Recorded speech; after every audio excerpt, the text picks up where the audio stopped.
ndichangoda hangu kuti ndingovhurawo magwaro tofunga ndobvumidzwa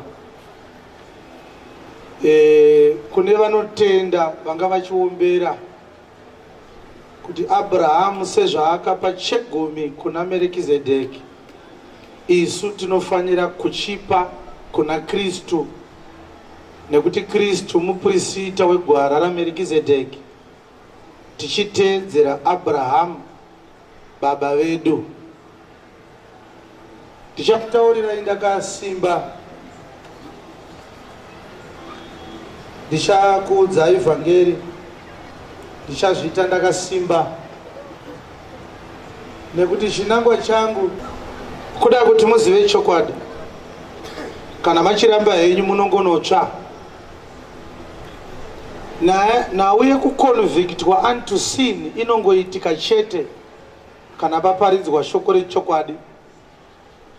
Unachenjera kuparidzirwa naasina kutoponeswawo.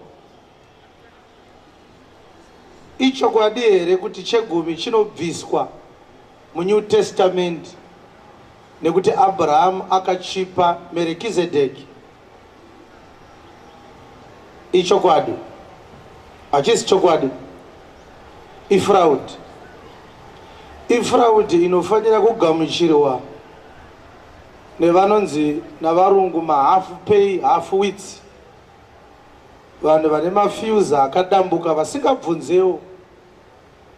Zvachinofanira kubviswa sekubviswa kwachakaitwa naAbhurahama achipa Melikizedheki, tinochibvisa kangani pagore. Abrahama akachibvisa kangani pachakabviswa naAbhurahama, chakabviswa kangani. Melikizedheki naAbhurahama vakasangana kangani vachipanana chegumi. Kana matipindurawo togobvisawo since template riri raAbhurahama ka togoteedzera rese. Hapana kunaka here ipapo?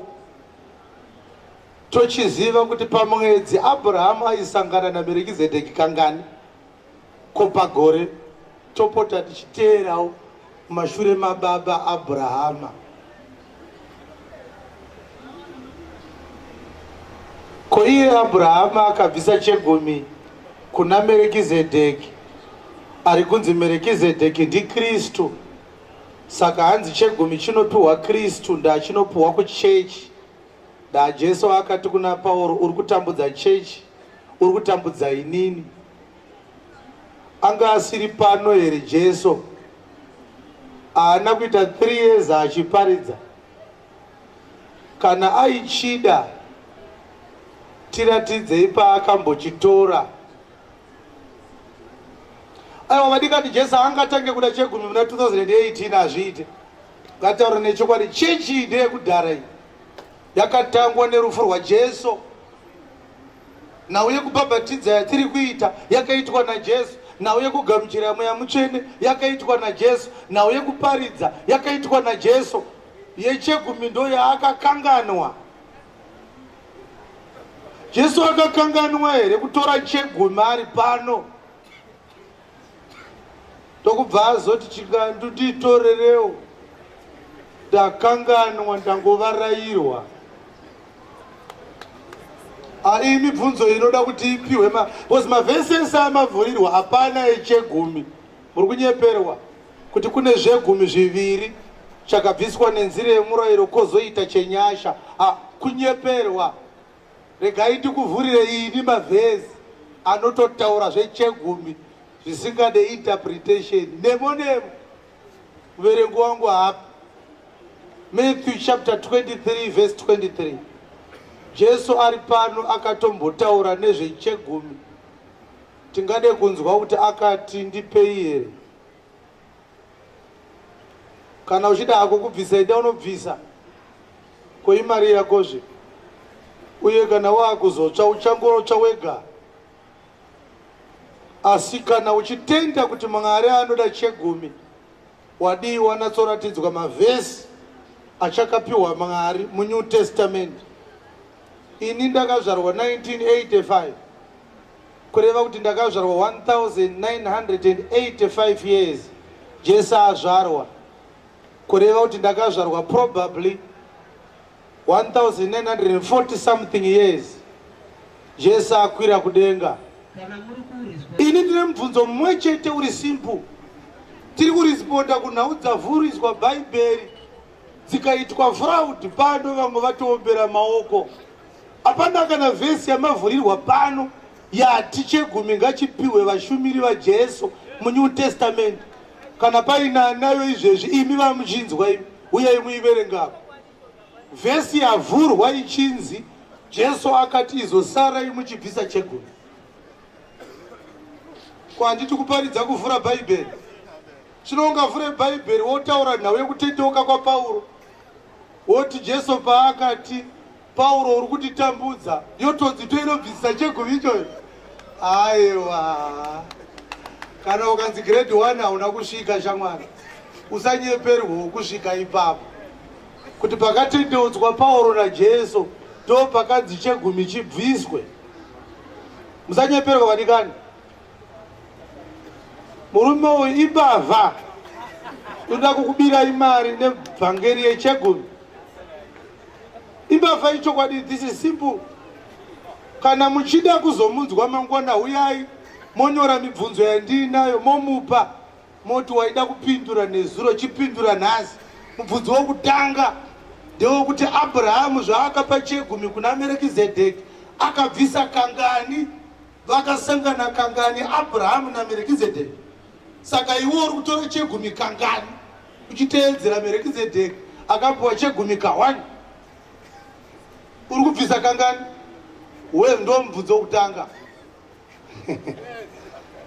Mubvunzo wechipiri ndewekuti Jesu wacho ari kunzi kana tichibvisa chegumi tiri kupa Jesu akabheka ari pano. Kana asina kuchitora akazoudzani kuti sarai muchitora.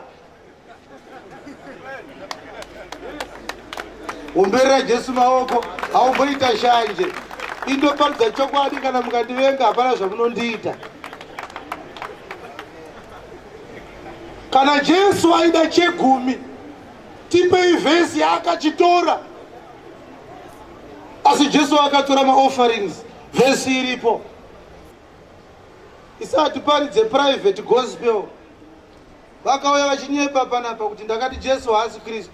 Ndikakoti Jesu haasi Kristu, iyo ministry chinzi Jesus Revelation Ministries. Zvine musoro izvozvo. Unotenda zvinhu zvakabusa kudaro. Ministry yedu inonzi Jesus Revelation Ministries. Ndodzi ndakati Jesu haasi Kristu. Zita iroro rakatanga nhasi ndera nezuro. Ndera nezuro zita iroro. Verenga imi. Ndichaparidza vhangeri ndinayo. Asi munhu haangataure matoto enjiva ndoasiya. Kana usingade kuti ndibate vhangeri yako otoparidza ndisipo, ndikakunzwa ukataura nhema tiritese kusvikira Mwari anditora. Nekuti vhangeri inofanira kuendesa vanhu kudenga ndokunge yaparidzwa yakanaka. Munhu akanzi ane kensa, pane mushonga uri kubva kuAustralia unouya kuzorapa munhu ane kensa kuti apore. Mushonga wopinda muno iwo onzi takura mushonga uende nawo paWest End.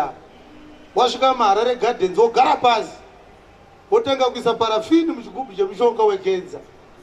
Muridzi wemushonga anokusekerera here? Unoenda kujeri. You are tempering neupenyu hwemunhu. Ndo zvakaita kutamba nevhangeri. Uri kutempa nesalvation yavanhu. Kana usiri shuwa regera. Izvezvi kana uri pano uchipinda chechi inotorwa chegumi, ari kutora chegumi ichocho ibavha. Hazvina mhosva kuti ane makore mangani akawanda kundidarika. Guti chaiyo ibavha nekuti anotora chegumi. Iye zvino ane mari dzaari kushaya kuti oitisei akuvaka zvikoro. Verenga imi. Muenamo imi vanyori navafarisei. Matthew chapter 23 verse 23. Tanzwa chingando achiti chegumi chiviri pane chemurayiro kozoita chisiri chemurayiro. Ini ndichavhura mavhesi maviri anotaura kuti chegumi ndechemurayiro. Indozokubirawo kuti azouya neimwe chete inoti chegumi hachisi chemurayiro. kuverenga maviri kuitira nguva togona kutokupa 10 mavhesi aripo ndo basa rangu pamavhesi manje ndo pangu chaipo tangidzai 23 dzamateo mune nhamo imi vanyori navafarisee. Cursed be you, you are cursed. Woe unto you, zvakafanira kuti you are cursed. Imi vanyori navafarisi vanyengeri, hanzi muri vanyengeri vaita sei? nokuti munopa chegumi cheminte, munobvisa chegumi cheminte neanise nekumini, muchirega zvinhu zvikuru zvomurayiro. hanzi you disregard weightier matters of the law, which are justice, zvinoti kururamisira mhaka, faith and kindness. nongoni nekutendeka. These ought you to have done maifanira kuzviita izvo and not forgotten to do the other. nokusarega kuita You izvozvo. blind guides, imi vatungamiriri you vakapofumara, strain at a gnat munomimina runyunyu and swallow a camel. muchimedza ngamera. Ndo zvaitaurwa naJesu izvozvo kuti anobvisa chegumi munhu anomimina runyunyu kubvisa nhunzi yapinda mukapeti wozomedza ngamera yese kureva kuti uri munyengeri. But akataura achiti you are blind guides which strain at a gnat. Akanga atanga ati you pay tithes of mint, anise and cumin. Anga ari maspices aibviswa kubva pazvinhu zvinorimwa zvakafanana kari, ndo maspices aitaurwa naJesu. Zvikanzi but you disregard the weightier matters of the law. Kana wakaita chirungu chegrade 6 kuti weightier inonzi comparative pachirungu, kureva kuti aicompare, kuti kana wabvisa chegumi ukarega kuita justice waita chemurayiro chidiki ukasiya chemurayiro chikuru, kureva kuti according to Matthew 23 verse 23 chegumi ndechemurayiro. Saka iwewe kana uchizoti chegumi kune chimwe chisiri chemurayiro, wochiti pavhesi yacho inonzi haisi yemurayiro yechegumi. Abrahama akabvisa chegumi akapa Merikizedheki, akamupa mari Abrahama akapa mari kuna Merikizedheki. Handiti Abrahama akanga anouraya madzimambo vana Taidhao navana Shedhelaoma navana Shaumanesa, ndova akanga anouraya achinunura Loti mwana womunin'ina wake Harani. Ndokunotora Luti zvinhu zvekupamba kuhondo, mukandorwa mukakunda, munoba zvinhu zvevanhu vamauraya dha kuba kutora usina mvumo. Ndo zvinhu zvaakabvisa chegumi chazvo. Ndokubva abvisa chegumi chezvinhu izvozvo. Abrahama haana kubvisa chegumi chekeshi yekubasa kwaaishanda. Abrahama anga asingaende kubasa. Iwe uri kunzibvisa chegumi chesalari yako uchitedzera Abrahama anga asingaende kubasa, nembavha dzakapfeka masutu dzikapemwa musoro dzinotaura chirungu.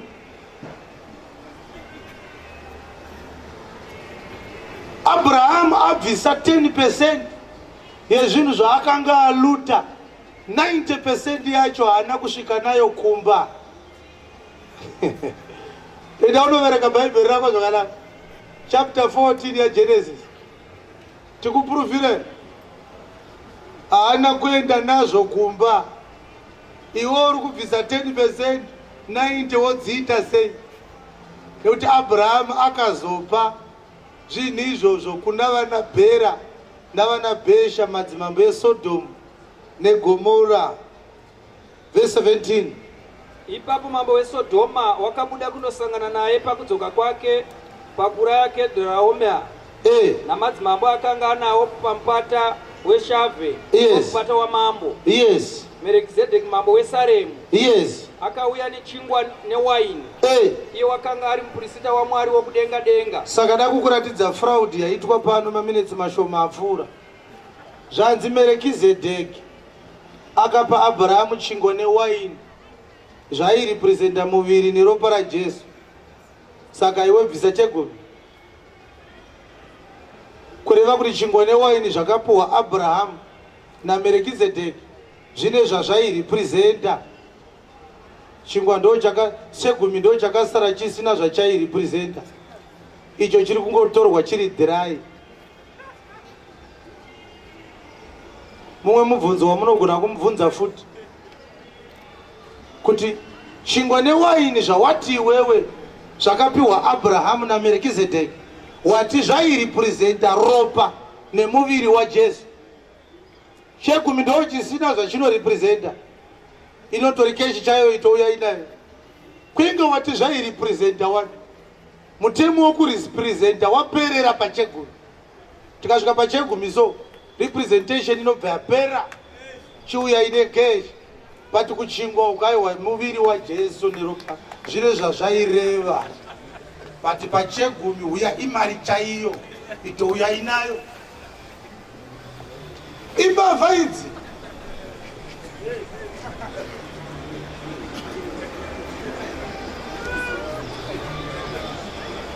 usati wada kuita discussion neni chingando imbogona kuverenga bhaibheri kana uchida kuparidza topic wobata maissues, bata mavhesi chaiwo anotaura topic iyoyo, kwete kuti uchitaura yechegumi unobata yekutendeuka kwaPauro.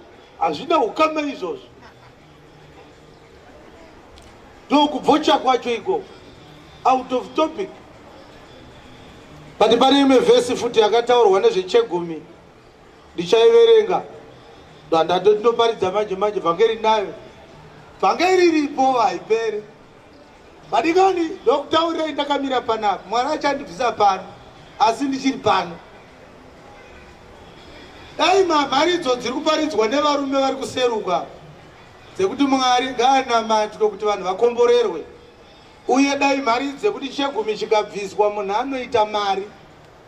Because kana uchikomborerwa kana kubvisa chegumi, iye anochiparidza wacho ngaambokomborerwawo. Because handinge kupe chegumi changu uchiti kana ndakupa ini ndichakomborerwa, iwe uri kuchiparidza. Mwari ari kukunyimirei. Nespika chairo hauna rekunyepa naro, uri kukwereta. Wakafanana nemunhu anoputa vodya achiita zvokukatirwa mudzanga. VaHebheru chapter 7 tangirai paverse 5. Tinoda kukanika uchibva panapa kana uri mbeu yekuponeswa auende kunobvisa chegumi. Takazvitaura pano tikati vanhu vachanyadziswa nekunyepera vanhu. Saka toda kuti tinzwe kuti chegumi chinobviswa here. Usambonyeperwa shamwari ukana uchibvisa chegumi uri chireshe chemunhu. Chegumi ndicho unofana kuregera kubvisa masikati machena wodya mari yako. Kana uchifunga kuti wakachenjera, kana uchibvisa chegumi uri data windi chairo chairo, uri surusuru remunhu. Unobvisa chegumi unopenga. Handiti mama muchinzi tinobvisa chegumi tichitedzera Abrahamu. Inzwa vhesi Hebrews chapter 7 verse 5. Zvino avo vari vanakomana vaLevhi, vanakomana vaLevhi vanopiwa basa reuprista, vakapiwa basa reuprista, vakarayirwa nomurayiro, vakarayirwa nemurayiro. Teerera, vakarayirwa nechi? Nemurayiro kuti chii? kuti vatore chegumi kuvanhu, kuti vatore chegumi kuvanhu. iko kuhama dzavo, vanotora kuhama dzavo chete. Kureva kuti kana Levhi achitora chegumi anotora kuhama dzake, vana vaJudha, vana vaDhani, vana vaGadhi, vana vaRubheni, vana vaNaftali, vana vaIsaka, vana vaAsha, vana vaZebhuluni, vana vaJoze nevana vaBhenji. Ukasvika pana Levhi wakabata chegumi so anga asingabvume. Uye ndoda kuti uzive zvichida pamwe comprehension inokunetsa. Ukaverenga Hebrews chapter 7, Hebrews chapter 8, Hebrews chapter 9, Hebrews chapter 10. Machapters iwaya SR4 anenge achicompare Old Testament neNew Testament. Saka paanoti vanopiwa chegumi ari kushandisa verb iri mu present continuous tense, but ari kutaura in retrospect because murero wakanga watopera kudhara. Ndosaka uchiona kuti musame chapter iyoyo Hebrews chapter 7 inobva yazotaura paverse number 18 there is therefore the going forth, the disannulling of the old commandment for the unprofitableness and weakness thereof. Kureva kuti murayiro wacho uri kutaurwa waimbobviswa chegumi nawo wakabviswa kare nekuda kwokuti wakanga usina maturo uye nekuti wakanga usina chawaigona kubatsira. But by 11:12 akanga aitaura futi akati, if perfection was by the Levitical priesthood, in brackets, for under it the people received the law, what need was there that another priest should arise from the order of Melchizedek and not from the order of Aaron? Per verse 12 of that, for if the priesthood is being changed, there is also of necessity the change of the law. Kunoti pari kunzi vana vaLevhi vakapiwa murayiro wokuti vatore chegumi. Murayiro wacho ndo waanozoti pa verse 12 wakabviswa wakapera. Saka Levhi akanga apiwa simba nemurayiro kuti atore chegumi, asi aitora kuhama dzake. Mubvunzo ndeuyu, vaLevhi vaipiwa chegumi nekuti vakanga vakarayirwa kuti vatore chegumi kuhama dzavo, asi vakanga vakarayirwa nemurayiro, kureva kuti murayiro zvawakabviswa Levhi akabviswa hapasisina anopiwa kana anobvisa, kuti system yacho yakabviswa. Asi mubvunzo ndeuyu, vana vaLevhi vakanga vasiri mapasta akaiwe. uLevhi hauendirwe kuBible school, uLevhi hauna kosi yaunotorwa, uLevhi unozvarwa nawo. Unenge uri muzukuru waLevhi, third born yaJacob, kureva kuti ina handisi muLevhi. Kana pastor wako achitokutorera mari achiti muLevhi, ibavha futi. Nekuti Levhi idzinza rinonzi dzinza raLevhi. Levhi ndi third born waIsrael. Ende pakati pevana vaLevhi havasi vese futi vaichipiwa, kwaingopiwa vaAroni chete. Aroni anga ari mwana waAmram, Mozisi anga ari muning'ina waAroni, haana kumbotora chegumi Mozisi. Uye kwakuine vana vaMozisi havana kumbotora chegumi. Uye Amram baba vaAroni vanga vaine vakoma nevaning'ina, kwakuina naIzha nanaUziel nanaHebhroni, havana futi kuchitora ivavo, kunyange vanga vari vaLevhi. Kozoita vana vaGeshemu, ndiaLevhi anga ine vana vakomana vatatu, anga ina Geshemu naMerari naKohati. Kohati ndo baba vaAmram baba vaAroni. Kureva kuti vana vaKohati vana vaGeshemu havana kutora chegumi, vana vaMerari futi havana kuchitora, kunyange vakanga vari veimba yaLevhi. Saka pari kunzi Levhi apa haikona kufunga kuti munhu wese weimba yaLevhi aichitora, chaitorwa bedzi nevana vaAroni, tando vaipfeka ephod. Saka ini ndiri kuti Levhi zvaaitora chegumi anzi anga akapiwa murayiro wokutora chegumi. Levhi akati ndipe chegumi, ane vhesi yanga yakamurayira. Vhesi yacho inonzi Deuteronomy 14 verse 22. Ndiyo vhesi yairayira Levhi kuti atore chegumi. Ende haana kumbouya muZimbabwe Levhi akatora chegumi, aitora kuhama dzake. Iwe watiti uri gurundoro reiwe, uri hama yaLevhi iwe, iwe usi museyamwe here iwe. Saka museyamwe akazopa Levhi chegumi pavhesa. Levhi ukasvika paari ukati une chegumi, unotakwa namabwe. Haitangire pakubviswa kwechegumi, inotangire pakudzingiswa. Saka hakuna muhedheni aibvisa chegumi. Chegumi chaibviswa neimba yaIsraeri. But sungano yacho yaibviswa chegumi yakaguma. But mubvunzo ndeuyu, ari kutora chegumi izvezvi. Levhi anga aine vhesi yaimutendera kutora chegumi. Taiverenga idzokorodzei. Verse 5, Hebrews 7, pamwe mumwe asvika izvezvi. Zvino avo vari vanakomana vaLevhi, vanakomana vaLevhi vanopiwa basa rouprisita. Chinosaka vatore chegumi vakapiwa basa reuprisita. Vakarayirwa nemurayiro kuti vatore chegumi kuvanhu, iko kuhama dzavo, kuvanhu vemuHarare rezvikadzayewa kuhama dzavo. Saka guta akazorayirwa nevhesani kutora chegumi. Ipo pano pamakamira pano kana paine anayo uya pamaika. Hatisi kuparidza private gospel ka. Pange rinobvumidzwa kuongororwa kuti ndere chokwadi here. Harisire munhu ndere Mwari. Imi muri kuteerera muri muno imi. Watarambidza ndishingandupedzi ndamushumirika. Ndiye atonyepa wacho tikutokorekta iye saka achataure. Asi tiri kuti kana imi muri pano imi kwamunobvisa chegumi, makapiwawo vhesi inonzi napasta ndinotora chegumi nevhesi iyi maiki uya utipe vhesi iyo imbabva varuma cheguma chinambobvira chakabviswa muNew Testament. Saka mubvunzo wangu ndewekuti Jesu akafa ndokubva amuka ndobva akwira kudenga. Jesu akaenda kudenga ndokubva asiya ati kudi paMatthew 28 vhesi ya 20, endai muparidzire vanhu zvese zvandakakurayirai, tarirai ndinemi kusvikira kumugumo wenyika. Ichokwadi here chandiri kutaura? Muvadzidzise kuchengeta zvose zvandakakurayirai imi. Vadzidzisei kuchengeta zvese zvandakakurayirai imi. Tarirai ndinemi mazuva ose. Tarirai ndinemi mazuva ese kusvikira pakuguma kwenyika. Kusvikira pakuguma kwenyika. Kureva kuti Jesu achisiya vana Peter akati mudzidzise zvese zvandakakurayirai. Kureva kuti ukaona Peter achiita chinhu ndochaakasiya arayirwa. Idzokorodzei vhesi 20. Muvadzidzise kuchengeta zvose zvandakakurayirai imi. Dzidzisai vanhu kuti vachengete zvese zvandakakurayirai. Tarirai ndinemi mazuva ose. Saka mubvunzo wechi6 kana 7, amen, ndewekuti kuzotarisa kwedu vhangeri tinoona kuti Peter akaparidza, maridzo yake irimo, chechi yakaparidzirwa naPeter irimo futi mubhaibheri. Haana kutora chegumi, Pauro haana kuchitora, Johana haana kuchitora, but Peter akanzi zvese zvandakakurayirai. Kureva kuti Peter anga asina kana chimwe chete chaaifanira kusiya pane zvakarayirwa naJesu.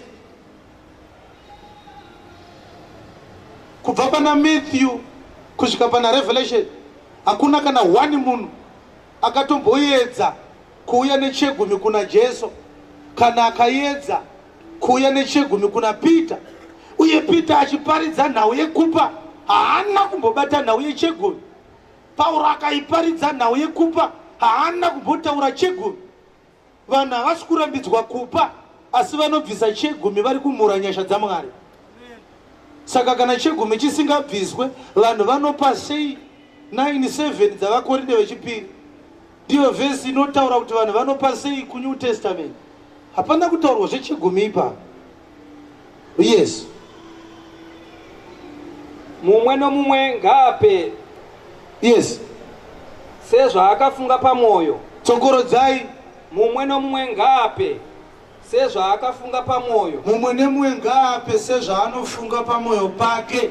Arege kuita nokuchema. Arege kupa achichema. Kana nokurovererwa. Kana kupa achirovererwa. Nokuti Mwari unoda munhu unopa nomufaro. For God loves a cheerful giver. Kureva kuti muNew Testament munhu anopa zvaafunga. Arege kupa achichema. Vanhu vari kunyepa kuti vanobvisa chegumi vari kubvisa vachichema. Ndavari kunyeperwa kunzi mukasabvisa chegumi munofa muri marombe. Nyamba vatoo marombe wesi nekubvisa chegumi. Saka mubvunzo ndewekuti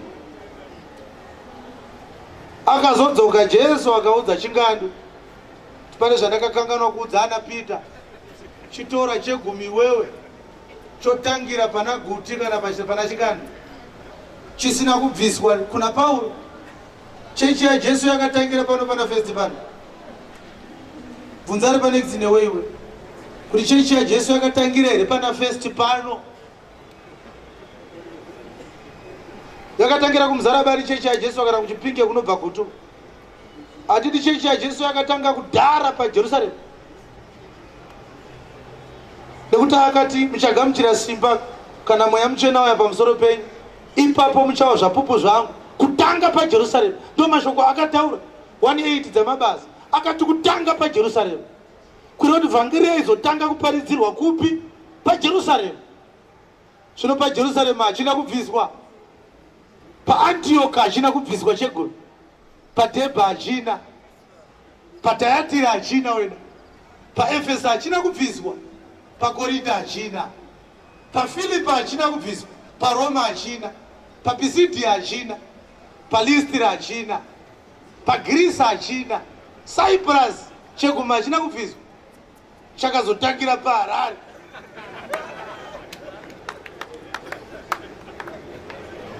Kwamuka vakomana venzara enda kubasa unotsvaga mari. Jesus is not a teller machine yaunotokuona vanhu vaungana zvamakaita izvi woti ndaita mari. Vanhu ndevamwari havasi vakwa. Verenga imi kuti vhangeri yakanzi inotangira paJerusarema. Toda zvine magwaro, zvisina magwaro ndozvataramba.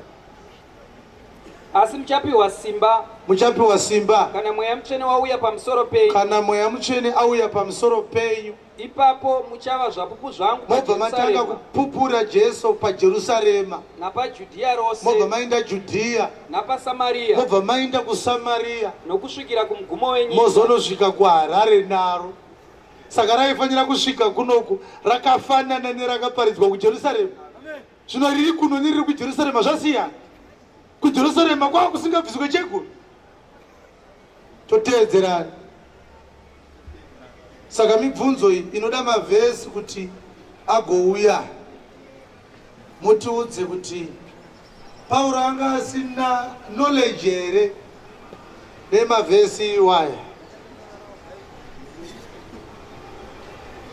Saka urikuda kuteedzera Abrahamu nechikonzero chei? Jesu akati teedzerai Abrahamu. Kana kuti Jesu akati follow me. Jesu haana kuti muchava zvapupu zvangu. Anoteedzerwa pakati paAbhurahamu naJesu ndiani? Indava uchida kusiya kuteedzera Jesu woda kuteedzera Abrahamu. Ndiko kuteedzera Abrahamu kubvisa chegumi. Kana Merikizedheki akanga ari Kristu, saka Abrahamu akapaka Kristu. Kweunogopa chingano cheKristu. Abrahamu akapa pastor here chegumi. Akapa pastor. Kana Abrahamu akapa Merikizedheki, ari kunzi hana baba hana amai. Iverengeke 7:1 dzavaibe. Merikizedheki anga akaita sei? Nokuti Merikizedheki uyo mambo weSalemu. Merikizedheki mambo weSalemu. Muprista waMwari wokumusoro-soro. Muprista waMwari wokumusoro-soro. Wakasongana naAbhurahamu pakudzoka kwake. Akasangana naAbhurahamu pakudzoka kwake anouraya madzimambo. Akamuropafadza. Abhurahamu akapawo chegumi chezvose. Iye pakutanga ari mambo wokururama kana zvishandurwa. Uyezve mambo weSalemu. Merikizedheki kuti mambo weSalemu. Ndo kuti mambo werugare. Ndi mambo werugare murume uyu. Asina baba. Haana baba Merikizedheki. Asina amai. Haana amai Merikizedheki. Asina madzisekuru. Haana madzisekuru. Haana kule Merikizedheki. Asina kutanga kwamazuva. Haana date of birth Merikizedheki. Kana kuguma kweupenyu. Haana date of death Merikizedheki. Asi wakafananidzwa nomwanakomana waMwari. Mubvunzo ndewekuti iwe uri kupa sei nechitupa? Iye Merikizedheki akapuwa naAbhurahamu asina chitupa. Kana Merikizedheki ari Kristu, kureva kuti Abhurahamu haana kupa pastor waKristu, akapa Kristu wacho chaiye. Ko indava iwe waakuda kupa pastor, iye Merikizedheki asina kupa pastor. Kana Merikizedheki ari Kristu, zvanga zvanaka zvaakazouya Kristu wacho. Peter angadai akati paSea of Tiberias, timi Merikizedheki makambopuwa naAbhu, dakupa iwo, torai chegumi chehove dzangu idzi. Anochida here Jesu chegumi? Ko akarega kuchitora sei? Kana aichida akarega sei kuti kuna Peter tora akazoudza chingani? Zvisina vhezi zvekungouya bedzi wotongoti chinobviswa. Hatidi kudaro vadikani. Inema dzisina kana kunyara mukati. Ndo chinhu chaaifanira kunyara masikati machena. Kunyara chako chako. Kana uchibvisa chegumi uri mbavha. Hautorina the soundest understanding, the foundational understanding. So tukubata maiki chaiko, kungoti mamaiki acho anongobvumidzwa munhu wese wese kuatenga. Anga asingafaniri kupuwa maiki mukomana.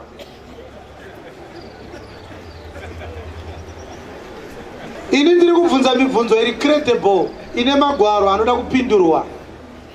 Haisati yapera mibvunzo yangu. Chiverengai vhesi 9 ne10 yaHebrews 7. Pane mumwe mubvunzo wandinawo. Iwoyo unoda kutoti upindurwe manje. Zvanzi chegumi chakapiwa Merikizedheki naAbhurahamu. Saka nemiwo munofanira kuchibvisa. Saka pane mubvunzo wandinawo.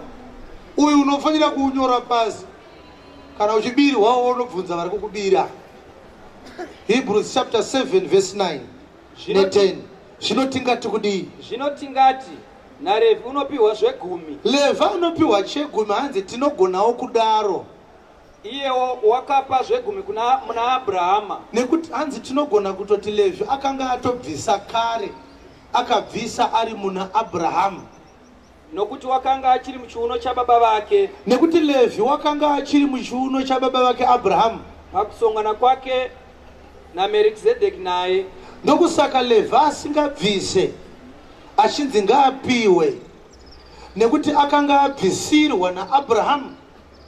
Musi wakabviswa chegumi naAbrahamu achipa kuna Merikizedheki, Pauro ari kuti tingatoti Levhi ndo paakatobvisawo ipapo akabvisirwa naAbrahamu. Musi waakabvisa Abrahamu, hanzi Levhi anga achiri muchiuno chaAbrahamu.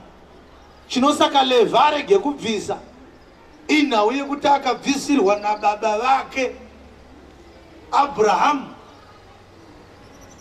Iwe uri kunzi uri mwana waAbrahamu, sei usina kubvisirwawo naAbrahamu? Yes. Levhi ari kunzi akabvisirwa, saka achabvisa ari kutopiwa. Iwe uri kunyeperwa kunzi uri mwana waAbrahamu, asi uri mwana anobvisa. Ndara haana kubvisira.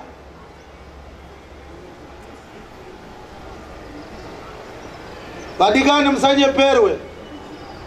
Dai chegumi chaifanira kubviswa tichiteedzera Abrahamu, munhu angadai akatanga kuchibvisa asiri iwewe ndiIsaac. Umbere Jesu maoko. Mubvunzo futi uri kuuya. Isaac ndiye akanzi ndiye mudyi wenhaka yechipikirwa chakapiwa Abrahamu naMwari, yakazopidikurwa naPauro pa3:16 dzavaGaratia. Akati zvipikirwa zvakataurwa naMwari kuna Abrahamu haareva achiti kuvana vako sevanenge vari vazhinji, asi seanenge ari mumwe chete unoti kumwana wako, obva ati mwana wacho ndiKristu.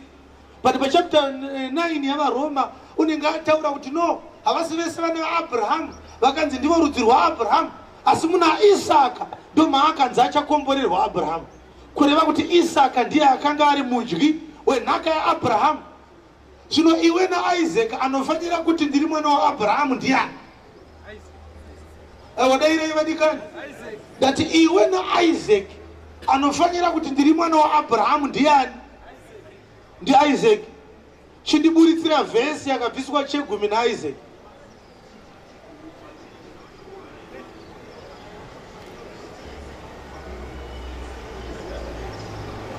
Aiwa, iri Bhaibheri riri panapa, maiki iripo. Iwe ndiwo ungaiti mwana waAbrahamu kudarika Isaac iwe. Ichokwadi icho. Iwewe neganda rako dema iri ungaiti mwana waAbrahamu iwe. Ndati inini mwana waAbrahamu pakati pako iwe naIsaac ndiani? Handiti tiri kunzi uri mwana waAbrahamu saka bvisa chegumi? Ko sei Isaac asina kuchibvisa? Saka Isaac anga asiri mwana waAbrahamu. Isaac ungamirirani nayewe? Wakambodzwa izwi raMwari? Isaac ungamisidzane naIsaac iwe? Iwewe Isaka haana kubvisa chegumi, chiri kubviswa nagurundoro paApple.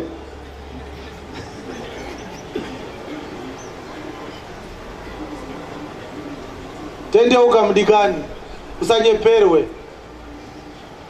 Tendeuka usanyeperwe. Ko iye Merikizedheki zvaakapiwa chegumi naAbrahamu, unozviziva here kuti Abrahamu haana kubvisa chegumi chezvaaive nazvo? Akabvisa chegumi chezvaakanga aluta. Saka iwe sei uri kubvisa chegumi kubva papei? Waluta chiiwe? Varidzi vezvinhu zvakabviswa chegumi chazvo naAbrahamu vakanga vafa, kureva kuti akauraya vanhu akavatorera zvinhu zvavo, ndo zvaakapidza chegumi chazvo izvozvo. Ko iwe waurayani? Melkizedeki akanga aine chechi yakapindwa naAbhurahamu. Handiti Melkizedeki akasangana naAbhurahamu musango. Abhurahamu achidzoka kunouraya madzimambo.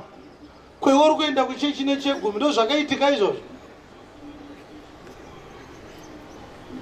Uri kunyeperwa mudikani. Uri kunyeperwa. Chegumi hachina kumbobvira chakabviswa muNew Testament. Ndosaka uchiona vese vanochivhura vachichiparidza. Vanovhura bhuku yaMalakai. Inozivikanwa kuti yaitaura kuvana vaIsraeri munguva yemurayiro. Asi tine mubvunzo wokupedzesera. Genesis 17 inotaura kuti Mwari wakaita covenant naAbhurahamu. Tingade kuti tinzwe sungano yakaitika pakati paMwari naAbhurahamu ichibva yatorairwa kunze vana vake vese vanofanira kupinda mucovenant iyoyo. Saka tira kuona kuti iwe kana watoda kubvisa chegumi uchiteedzera Abhurahamu zviri mucovenant iyoyo uri kuita here? Hallelujah. Genesis chapter 17 verse 9. Mwari akatiwo kuna Abhurahama. Mwari ndiye aitaura kuna Abhurahamu. Kana uriwe Abhurahamu, chengeta sungano yangu. Ndoda kuti uchengete sungano yangu. Iwe navana vako vanokutevera pamarudzi avo ose. Vana vako vese vanonzi ndevaAbhurahamu ngavachengete sungano iyoyi. Ndiyo sungano yangu. Iyi ndiyo sungano yandoda kuita newe Abhurahamu. Yamunofanira kuchengeta pakati pangu nemi navana vako vanokutevera. Vanakomana vose pakati penyu ngavadzingiswe. Sungano ndeye kudzingiswa. Mwana wese mukomana waAbhurahamu anodzingiswa. Yes. Mudzingiswe panyama yechikanda chenyu chapamberi. Yes. Kuti chive chiratidzo chesungano iri pakati pangu nemi. Hakuna mwana waAbhurahamu asina kudzingiswa. Mwanakomana una mazuva masere pakati penyu haudzingiswe wakupinda musmart. Unodzingiswa uine 8 days tangidza ipapo. Mwanakomana una mazuva masere pakati penyu 8 days dzekuzvarwa mwana waAbhurahamu anodzingiswa. Mukomana mumwe nemumwe pamarudzi enyu. Marudzi enyu ose kana wangoita mwana mukomana achizvarwa 8 days anodzingiswa. Kana azvarwa mumba, kana atengwa nemari kuvatorwa. Even anotengwa nemari sezvakaita Eliezer weDamascus. Baba vake vakatengwa nemari naAbhurahamu kubva kuSiria, vakadzingiswa futi. Ndavanga vaamuranda waAbhurahamu. Hapana munhurume aigara pamba paAbhurahamu asina kudzingiswa. Saka mubvunzo, muri kudzingiswa here muchiteedzera sungano yababa wenyu? Handiti mati muri vana vaAbhurahamu? Tokubvisa here bhurukwa tione kana wakadzingiswa uchiteedzera baba. Saka zvekudzingiswa makarega nei? Isungano yababa venyu kai yakatonzi mwana mukomana weze, kureva kuti zvaitoitika panyama. Dai kwave kudzingiswa kwepamweya hakwainzi mwana mukomana. Saka vanonzvenga vachiti aiwa hatichadzingiswa panyama, taakudzingiswa pamweya. Asi chegumi totora panyama. Muri mbavha. Moto. Hapana ari kumbobvisa chegumi the whole world. Sanyeperwe. People are simply deceiving themselves. Ukatarisa paibviswa chegumi chatisingabviswe zvamuri kuita izvi. Uri kungobirwawo zvenyu, hapana kana one ari kubvisa chegumi. Chegumi waibvisa zvese zvauinazvo, ende hakuna kana pakabviswa chegumi chemari. Izvezvi kana paina nevhesi mubhaibheri yakabviswa chegumi chemari, iyi maiki uya nayo. Hakuna vhesi inotaura chegumi mubhaibheri hatisingazive. Ndo basa rangu rekushumira. Chegumi chainzi michero yemiti, zvirimwa zvemumunda nezvipfuwo zvemudanga. Ndo zvinhu zvaibviswa zvegumi izvozvo. Hapana kumbobvira pakaiswa $5 muenvelope ichinzi ndechegumi. Zvichida ungati toda kuinzwa vhesi yacho 27:30 dzaLevhitiko ndo dzinotsanangura kuti chegumi chaibviswa sei. Hakuna anombokuverengera vhesi iyoyo, nekuti vane vachiziva kuti ukaiziva unobva wangwara, hauchabvisa. buda zayo jauri kupinda utendeuke upone. Zvegumi zvose zvenyika Tangidzai. zvegumi zvose zvenyika Tangidzai. zvegumi zvose zvenyika Yes. kana zviri zvembeu dzenyika Mbeu dzenyika kana michero yemiti michero yemiti ndezvashe ndezvaishe zvitsvene kuna She. zvitsvene kuna Ishe. kana munhu achida kudzikinura chimwe Ibvai ipapo endai pa14:22 dzaDeuteronomy tinzwe futi paitaurwa zvegumi. Saka uchiona pana Malakai pakanzi uyai nezvegumi kumba yaIshe kuti kurege kuve kushayikwe chikafu muimba yaIshe, that they may be food in the Lord's house. Hapana kumbonzi uyai nezvegumi kuimba yaIshe that they may be money in the house of the Lord. Paitonzi chikafu chegumi chainge chiri zvekudya, mombe nemadhadha nembudzi nemagwara, makotopeya nemaranjisi nemango nemagwavha, mazambiringa nemichindwe namaorive nezviyo newiti nechibage. Ndo zvaibviswa chegumi izvozvo, kwete mari dzamuri kubirwa idzi naanatora mari United venyu ava vane vachitaura ndimi vachikubirai mari. Tangidzai Deuteronomy 14:22. utsaure zvakanaka zvegumi zvezvibereko zvose zvembeu dzako Zvegumi zvembeu dzemumunda mako dzinobva mumunda mako gore rimwe dzinobva nerimwe mumunda mako gore rimwe nerimwe unofanira kudya pamberi paIshe Mwari wako udye pamberi paIshe Mwari wako panzvimbo yaachatsaura kugarisa zita panzvimbo rakepo. yaachatsaura kugadzika zita rake ipapo. zvegumi zvezviyo zvako Zvegumi zvewiti, nezvewaini yako zvegumi zvewaini, nezvamafuta ako zvegumi zvemafuta, nezvavana vembongora dzemwombe dzako zvegumi zvezvipfuwo, nedzamakwai ako zvegumi zvemakwai, kuti udzidze kutya Ishe Mwari wako nguva dzose udzidze kutya Ishe Mwari wako nguva dzose. Dzikai nayo. Kana kunoti chaitwa sei chegumi chaiuya here kuchechi? Nekuti mapasta ekunyepa muinawo anoti chegumi chinouya kuti chechi ichengete nherera. Kunyepa chechi yaIsraeri yanga isingachengeti nherera.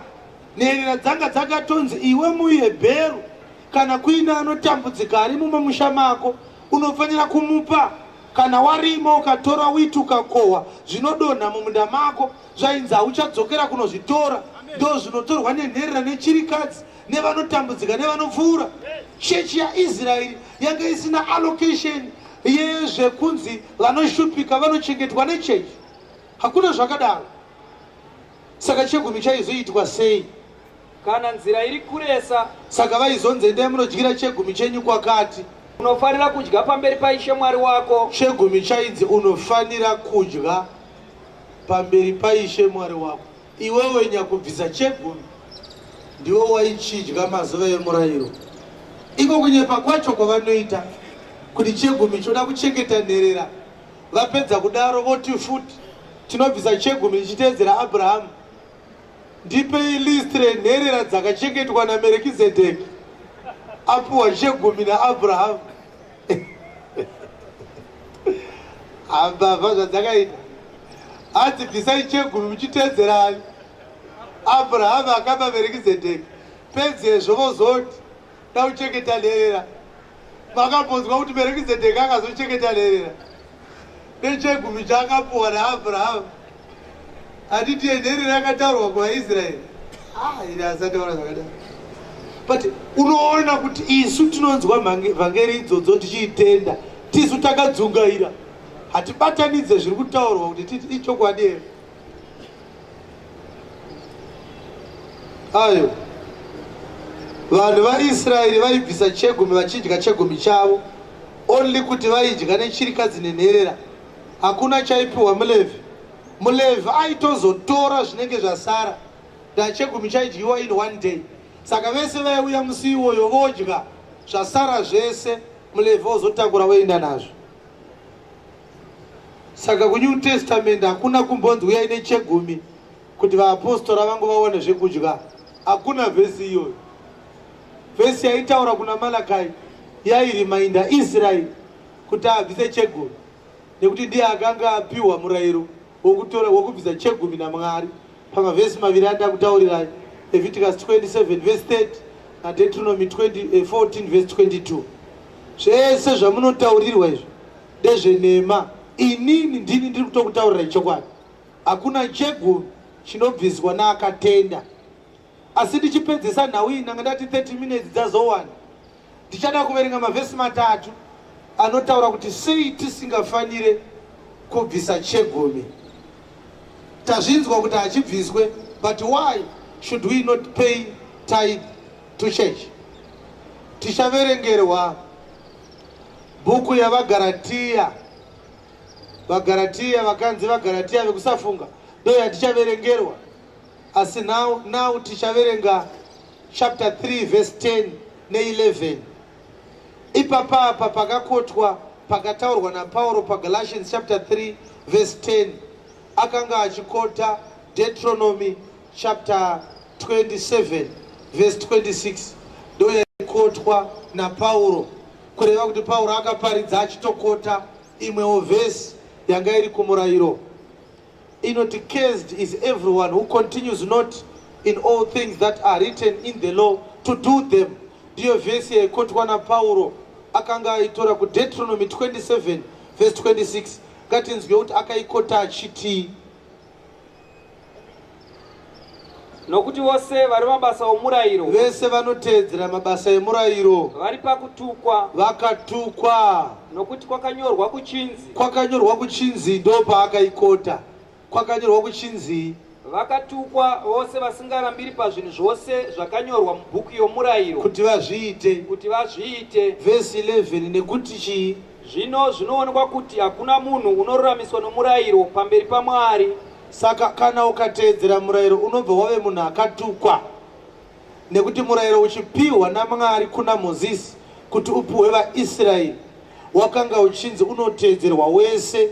Hakuna unosarudzwa uchinzi uyu wakapera uyu unosara, sezvinotaurwa nemasavadha vachiti maceremonial laws ndiwo akapera, kune mamwe akasara, vobva vasara nesabata pamirayiro yese yakapiwa naMwari. Newechegumi vanoba futi ve7th day, vanoba vachitora futi chegumi. Murayiro uchipiwa, Mwari akati ngaatukwe wese asingarambire pazvinhu zvese zvakarehwa nemurayiro kuti azviite. Kureva kuti ukateedzera 1 unofanira kuteedzera yese.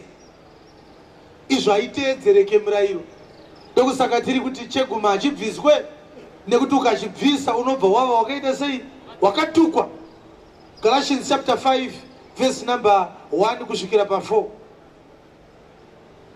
Kristu akatisunungura kuti tive vakasununguka. Mirai nesimba. Naizvozvo mirai nesimba, murege kusungwazve nejoko rohura. Tarirai ini Pauro. Tarirai ini Pauro. Ndinoti kudii kana muchidzingiswa? Ndinoti kwamuri kuti kana muchidzingiswa, Kristu haangakubatsirei chinhu. Kristu haangakubatsirei chinhu. Kureva kuti mukabvisa chegumi, because akatora 1 murayiro out of all of them. Zvikanzi kana muchidzingiswa, ndando yakanga ndo murayiro waitsviriridzawo kuvaGaratiya. Watinawo kuno ndewechegumi, wokudzingiswa vanhu vakasiyana nawo. Vakati wechegumi touda ndaunounza mari. Saka indogona kubvisa wokuti kana muchidzingiswa, ndoti kana muchibvisa chegumi, Kristu haangakubatsirei chinhu. Makaparadzaniswa naKristu. Ndinopupurira mumwe nomumwe anodzingiswa. Ndinopupurira mumwe nemumwe anobvisa chegumi kuti iye unenge avaro kuti aite murayiro wose. Ane chikwereti chekuti aite murayiro wese. Makaparadzaniswa naKristu. Iyemi munoda kururamiswa nemabasa emurayiro. Iyemi munoda kururamiswa nomurayiro. Madonhedzwa panyasha. Mabudiswa panyasha. 20 verse 20, chapter 2 verse 20 yavaGaratiya inoti, I am crucified with Christ. Ndakaroverwa pamuchinjwa pamwe chete naKristu. Nevertheless, it is no longer I that liveth, handichiri ini ndinorarama, but Christ lives in me. asi Kristu unorarama mandiri. This life that I live now in the flesh, kurarama uku kwandinorarama nako I live it by the faith which is in the Son of God, ndinorarama nokutenda kuri mumwanakomana who waMwari loved me wakandida and gave himself for me. akazvipa nokuda kwangu. I do not frustrate the grace of God, handikonesi nyasha dzaMwari. for if righteousness comes by the law, nokuti kana kuramiswa kuchibva kumurayiro, Christ died in vain. Kristu wakafa pasina. Umerera Jesu maoko. Uri kuitwa vhesi yacho. I do not frustrate the grace of God. For if righteousness comes by the law, Christ died in vain. Kureva kuti wese ari kubvisa chegumi ari kuti Christ died in vain. Kristu wakafira pasina. Ndiri kungoda mumwe chete anogona kutaurawo kuti adzidza here pamusoro penhau yechegumi yatataura tisati tapinda mushoko redu. Aripo here mumwe chete angangotaura mumazwi mashoma samari yezvatanga tichitaura pamusoro pekuti chegumi hachibviswe muNew Testament? Aripo here angangoda kutaura kuti adzidzei? Mumwe chete kana uripo famba uye kumaiki nokukurumidza.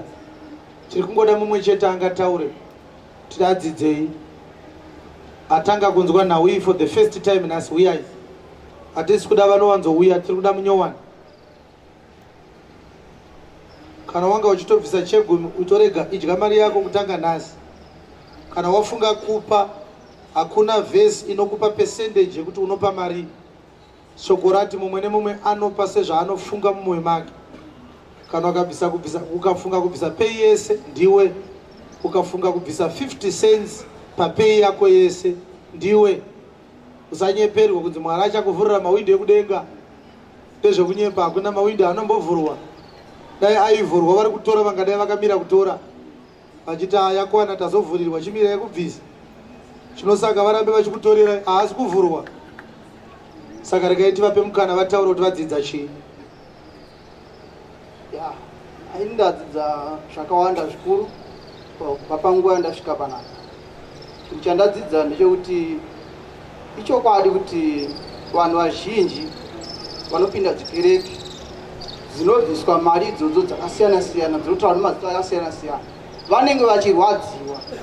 Kungofanana neniwo, ndine kereke yandinopindawo yandisingatombi hangu nezita, asi chokwadi zvinotorwadza zvokutoti ndatoine mazuva ndisingaende kuchechi ikoko nokuda kwokuti zviri kundiomera, mari handina, asi kunamata ndinoda. Taura kunyangwe nemhuri yangu zvakare yakutodzokera mumashure makoti inini sababa kana ndadzokera mumashure mhuriwo haisina anoikurudzira. Asi chakonzeresa izvozvo inyaya yekushayiwa mari. Kunamata kwakuda mari. Saka ndinotenda zvikuru neshoko ramuchitaura panapa. Ini ndiri kupupura kuti chokwadi kunamata kwemazuva ano kwakuda mari. Zvinova zvakutonditadzisa kuenda kukereke Mwari ndichimuda. Ndinobva kwamuzarabani kwamamuchitaura. Ngatiombererei maoko. Ndokusaka taibata. Tanga tichida kuti vanhu vadzikinurwe. Kunamata hakudi mari, kunongoda kuti munhu ave nedesire kunamata. Musaende kumachechi kwamuri kuremedzwa muchitorerwa mari.